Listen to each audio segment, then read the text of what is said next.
BC Conservative leader John Rustad is making the rounds, visibly asserting his place as the primary challenger to the NDP in this fall's provincial election. It comes one day after BC United leader Kevin Falcon announced his party would suspend its election campaign and encourage people to back Rustad.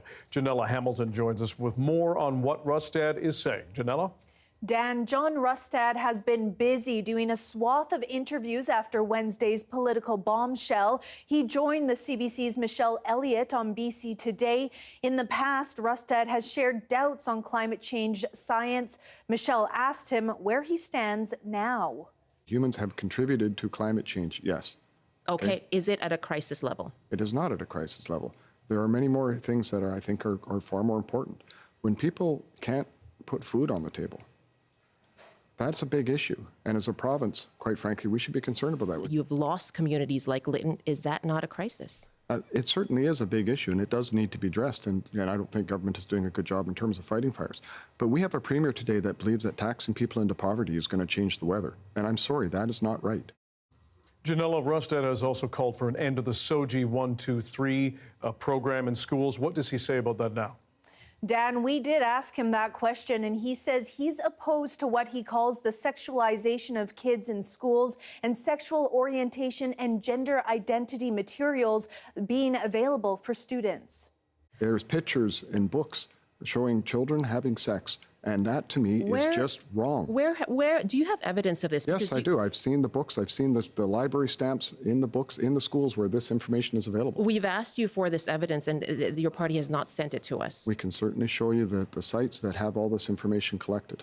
Okay, we would like to do that in order to be able to see the evidence to back up your claim. We read information in the legislature directly from a book from a school in library, and we were called out and said that was unparliamentary. Rustad insists even as BC United suspends its campaign, the Conservatives have not changed their policies. He says he and Falcon do agree that the province needs a change in government. Dan? Janella Hamilton reporting for us. Thank you, Janella. Several BC United MLAs say they feel politically adrift after leader Kevin Falcon announced the party was shutting down its election campaign. As Katie DeRosa explains, some have now decided not to seek re-election. We were definitely surprised and felt a little bit abandoned. Mike Bernier and his fellow BC United MLAs are still reeling from the news that their party won't be running in the provincial election. It comes a day after BC United leader Kevin Falcon announced his party's withdrawal from the campaign. The BC Conservatives are still deciding which BC United candidates they want to absorb and who among their 83 candidates they're willing to ditch. But already some veteran BC United incumbents say they can't support Jon Rustad. That includes Todd Stone, the MLA for Kamloops South Thompson, and Shirley Bond, who represents Prince George Valemount. Both announced they won't run again. This is the preeminent challenge for Jon Rustad to, weed out of his party as many extreme views as he possibly can. Bernier, the MLA for Peace River South and former BC Liberal cabinet minister, says he's considering running as an independent. I didn't leave my party left me. Bernier says BC United caucus members were blindsided, only finding out about Falcon's decision shortly before his press conference with Rustad. BC United MLA Corinne Kirkpatrick is furious with Falcon's unilateral call, which she says leaves centrist voters without a political home.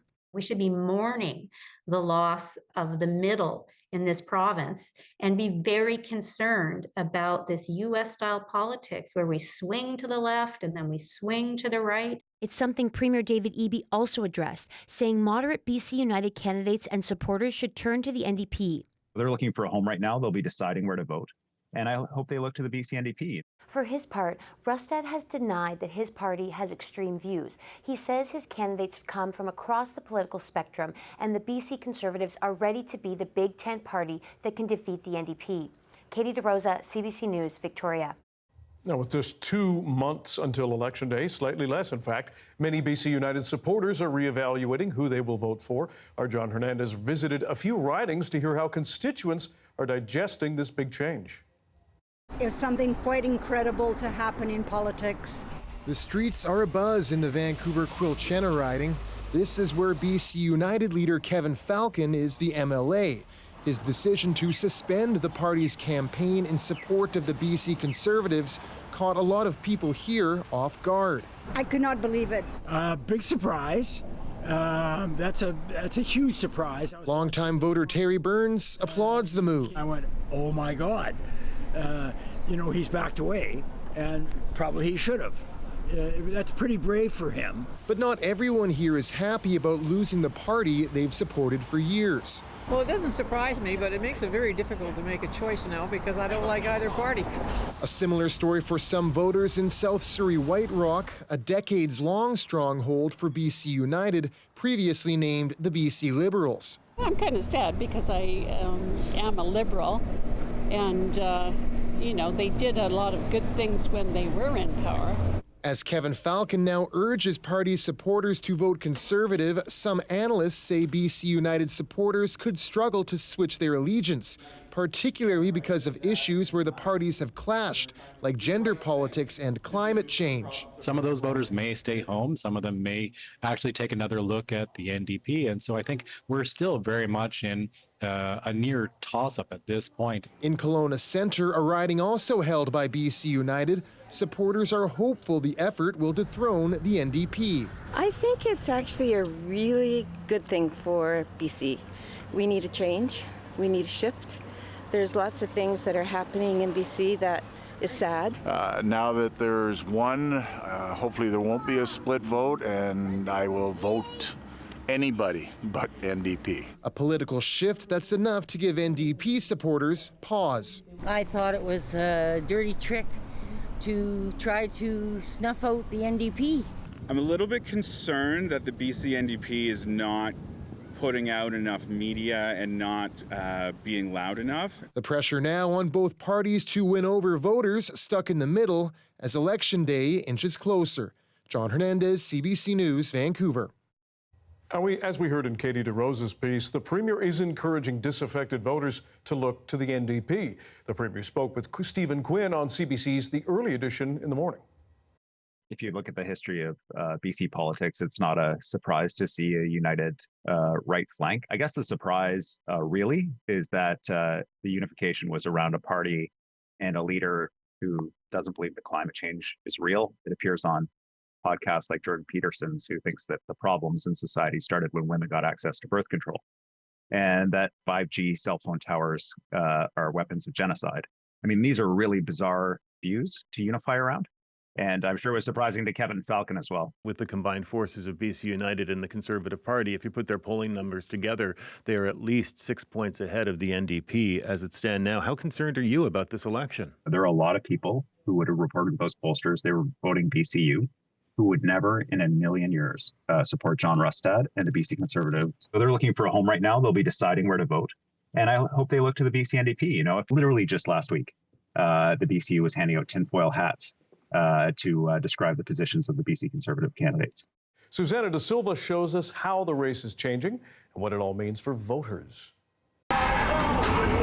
Even in end-of-summer mode, enjoying the food and the sunshine, the announcement that flipped BC politics on its head was top of mind. Oh, wasn't that something, hey? It's never boring. We certainly put the U.S. on the back burner now for a couple of days. Well, it's disappointing that now we only have two choices, so it's kind of bipolarizing. Recent polls suggested about 10% of the decided voters in these crowds would have supported BC United. It is a close race, and so if the BC Conservatives are able to get a big chunk of that 10%, they might be able to pull ahead of the NDP. But the tone of the political discourse may shake out the vote in unexpected ways. As right now, the center has been abandoned, and if you're looking at where voters stand right now, the NDP might actually represent more of the center for a lot of those voters than do the BC Conservatives. And a leader who doesn't believe that climate change is real, that doesn't think we should be taking climate action. Already today, BC's Premier painting the Conservatives as extreme, while BC Conservative leader John Rustad called that misleading. When we come out with our full platform and people see the things that we stand for, I think people have a better sense of who we are. A platform still to come, along with the list of candidates. This has been a really tough decision for me to make. Already, two high-profile BC United MLAs and former cabinet ministers have dropped out. There's a lot of people where the jury's out. They're going to actually watch and listen and engage and see what the BC Conservatives actually end up offering British Columbians. With 7 weeks left, not a lot of time to sort things out. When it comes election, that's when I open my newspaper and I search my candidates for the area that's best for my community. No, I'm just enjoying my patio at the PNE, and I'll think about things that are of lesser importance tomorrow. With summer fun ending, the countdown to Election Day is on. Susana da Silva, CBC News, Vancouver.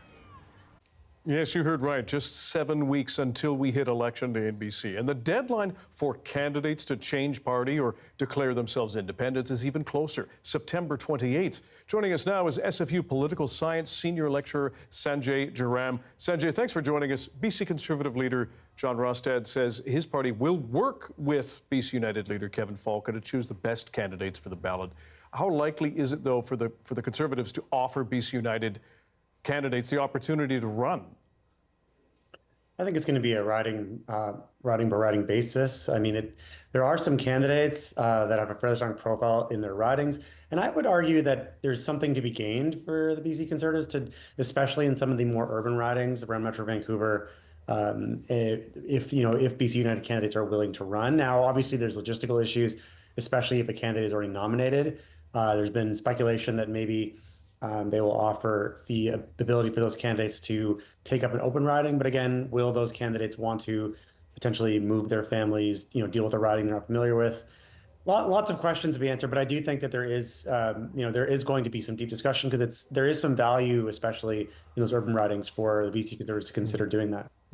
Now, we have heard Shirley Bond, Todd Stone, some BC United stalwarts not running. Mike Bernier seems a bit undecided. He has indicated he may choose to run as an independent. Do you expect to see more independents? I think more I would expect to be maybe a handful. I don't expect there to be a glut of independent candidates.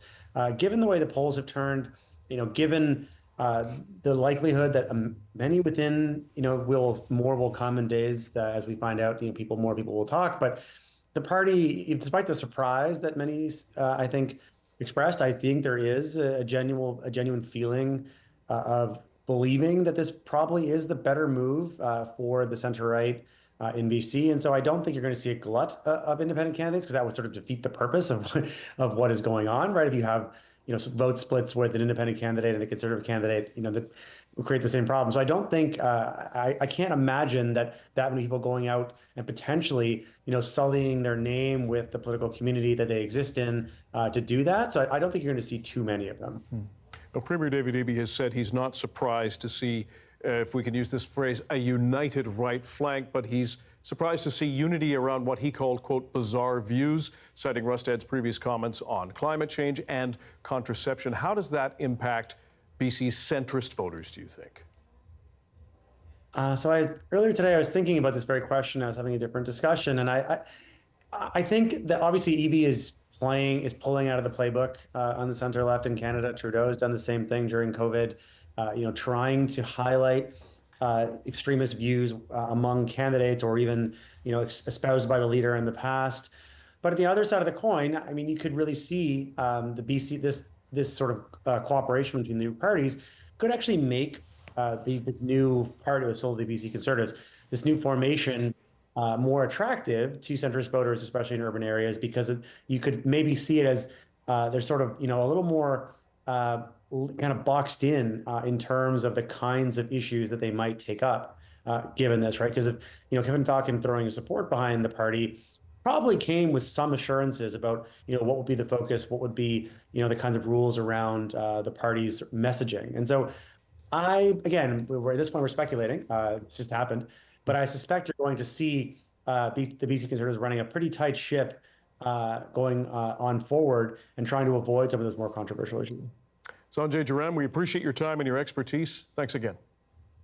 You're welcome.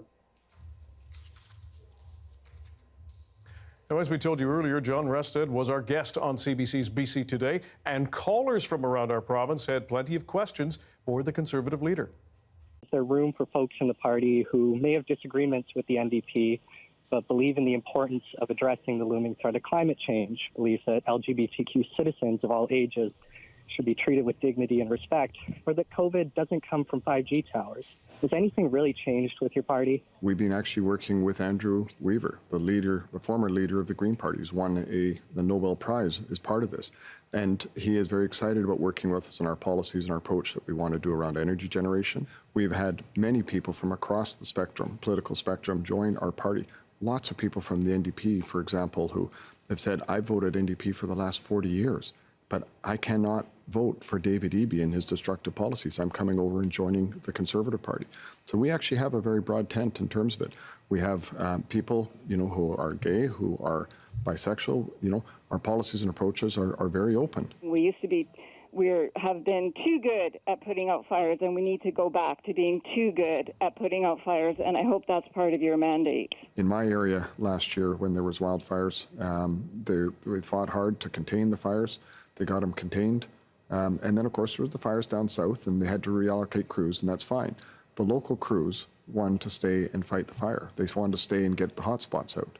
And government stood them down and said, no, you're not allowed to do that. The winds picked up, those fires jumped the guard, and people lost buildings.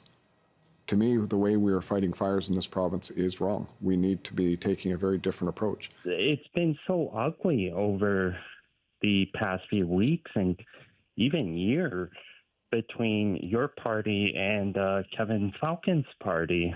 Like, how are you going to work together and put egos aside and get to work for everyday British Columbians? I can tell you, politics can often be described as a blood sport.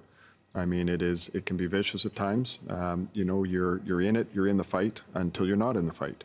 So, I mean, I've worked with Kevin from 2005 to 2013 when he was in government. I've talked with Kevin numerous times when he was outside of government. And I'm not going to have any problem with working with him. I don't hold any grudges against anybody, including, former colleagues from that party. So I don't think there'll be any problem. There is going to be some that may not want to be part of organization. I understand that. And that's the way politics can be. But we are a very large organization, and we're very welcoming for people right across the political spectrum.